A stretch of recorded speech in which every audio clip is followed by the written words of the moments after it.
ninku dilay warkiisiyo kelmadaha jacaylkuba dhayalkuuma dhaafaan dhaxan kaama hooyaan isna kaama meydhaan nibakoo dhankiiso ku tilmaantixidiisay anna kaarka maansada dareen baa kacigu yidhi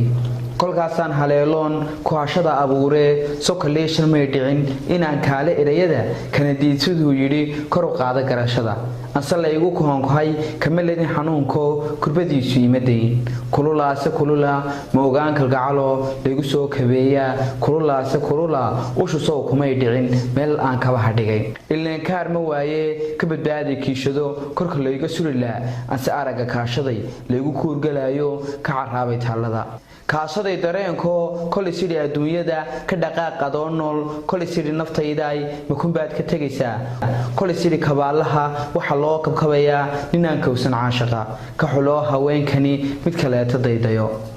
inkastoon karaamada iska qaadi karayoon kabaalaha ku goyn karo ma kibraayo oo waan kala joogsan karayaa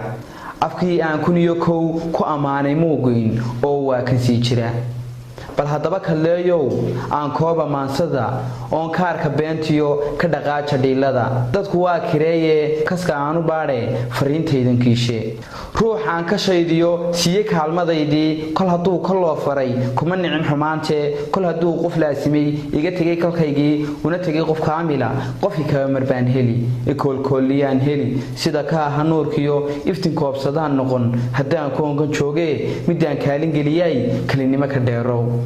sidaan kuu ahaan jiray ku idhaama mooye ku kaliito kuma helo ku kifaax adduunkana nacab iyo wax kuu daran isha kuguma eegaan